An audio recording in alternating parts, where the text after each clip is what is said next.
तो बहुत स्वागत है आप लोगों का सिंपल एजुकेशन में। मैं हूँ राजेंद्र कुमार। बच्चों, आज की इस वीडियो में हम लोग बात करेंगे आप लोगों की सामाजिक विज्ञान की वर्कशीट नंबर 88 के बारे में। यह वर्कशीट लोकतांत्रिक राजनीति के तीसरे अध्याय चुनावी राजनीति से ली गई है और यह एक पुनरावृत्ति कार्य है, अर्थात इस वर्कशीट में क्वेश्चन दिए गए हैं जिनका जवाब हमें लिखना है। तो एक एक करके हम देखेंगे कि कैसे हम इन सवालों का जवाब लिख सकते हैं। दोस्तों, वीडियो को शुरू करने से पहले मैं आप लोगों से अनुरोध करना चाहूँगा कि यदि आप पहली बार मेरी वीडियो को देख रहे हैं तो सबसे पहले आप मेरे चैनल को सब्सक्राइब करें, साथ ही बेल आइकन को प्रेस करें ताकि मेरी सभी वीडियोस का नोटिफिकेशन आपको मिलता रहे। तो चलिए दोस्तों, बिना वक्त ज़ाया किए हुए हम लोग आरंभ करते हैं अपनी आज की इस वीडियो में चुनावी राजनीति की पुनरावृत्ति कार्य का अध्ययन। दोस्तों, पहला सवाल है, हमारे देश में चुनाव साधारणतः कितने वर्षों के अंतराल में होते हैं? ए 2 वर्ष, बी 3 वर्ष, सी 4 वर्ष या डी 5 वर्ष। और इसका जो जवाब है वह है डी 5 वर्ष।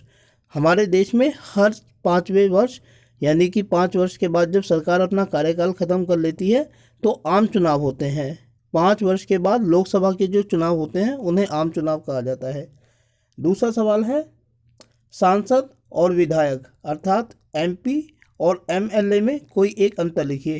तो दोस्तों, इस सवाल के जवाब को हम इस तरीके से लिख सकते हैं कि जो सांसद होता है वो संसद का सदस्य होता है, जबकि जो विधायक होता है वो किसी राज्य की विधानसभा का सदस्य होता है।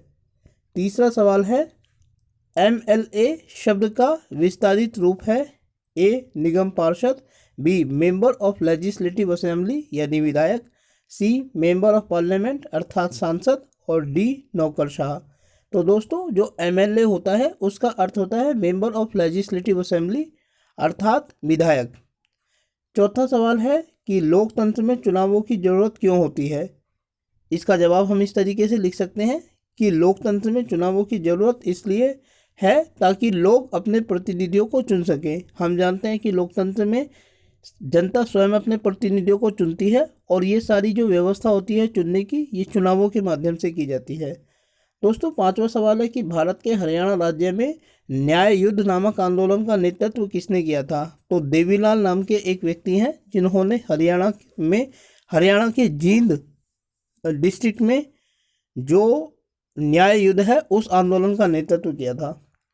अब दोस्तों, छठा सवाल है जो एक अनुच्छेद है, इसको पढ़कर हमें इसमें पूछे गए सवालों के जवाबों को लिखना है। तो चलिए पहले देखते हैं कि अनुच्छेद क्या बताता है और उसके बाद हम इसके सवालों को देखेंगे। दिए गए अनुच्छेद को पढ़कर उसके नीचे लिखे प्रश्नों के उत्तर दीजिए। चुनावी प्रतिद्वंदिता का सही अर्थ है? नियमित चुनावी मुकाबले का लाभ राजनीतिक दलों और नेताओं को मिलता है।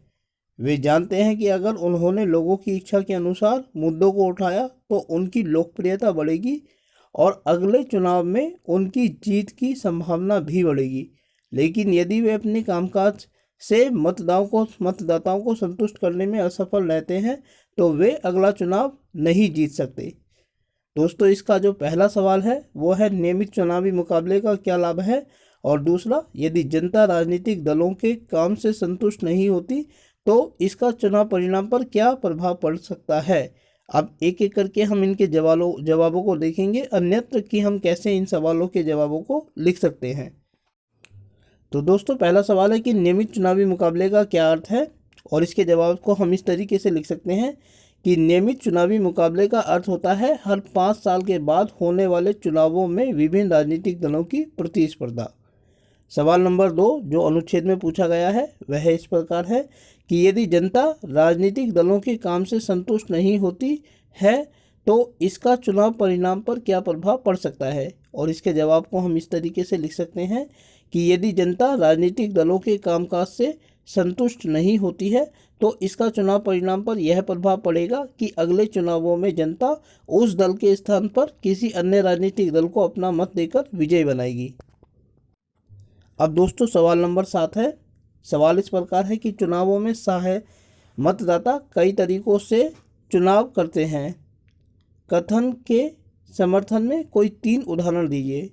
तो दोस्तों, इस सवाल के जवाब को हम इस तरीके से लिख सकते हैं कि लोकतंत्र में जनता चुनावों के दौरान चुनने का काम करती है। जैसे उनके चुनाव का आधार कुछ भी हो सकता है, और वो जो आधार है क्या हो सकता है? नंबर 1, शिक्षा। सबसे पहले जब जनता देखती है कि उनके क्षेत्र में जो प्रतिनिधि खड़ा हुआ है वह एक शिक्षित व्यक्ति है, तो जनता के मन को वो मोहता है और अक्सर लोग उसको वोट देकर विजयी बनाते हैं। दूसरा है क्षेत्रीयता। जब लोग देखते हैं कि कोई व्यक्ति उनके अपने क्षेत्र से खड़ा हुआ है तो उसके प्रति उनका आकर्षण बढ़ जाता है और किसी अन्य की अपेक्षा जनता ऐसे व्यक्ति को ही चुनने का प्रयास करती है जो खुद उनके अपने क्षेत्र से संबंधित है।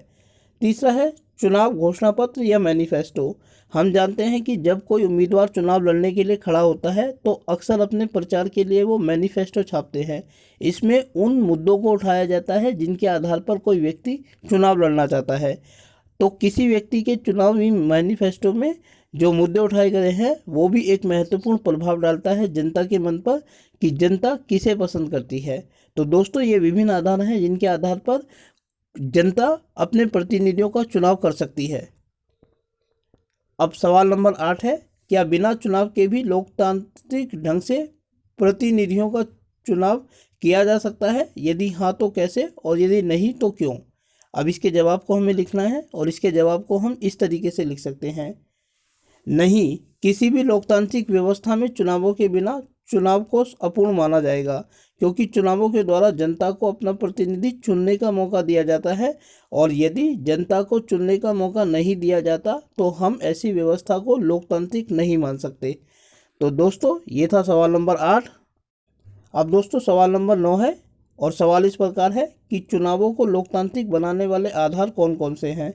और इसके जवाब को हम इस तरीके से लिख सकते हैं कि स्वतंत्र और निष्पक्ष चुनाव जिनमें जनता को बिना किसी दबाव के अपना प्रतिनिधि चुनने का मौका दिया जाता है, चुनावों को लोकतांत्रिक बनाता है।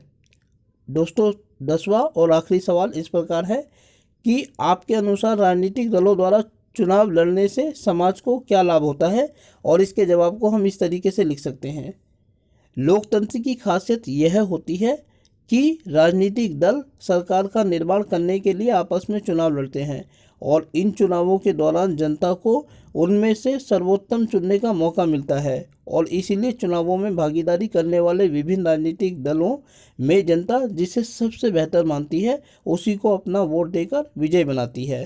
तो दोस्तों, ये थी आपकी आज की सामाजिक विज्ञान की वर्कशीट नंबर 88।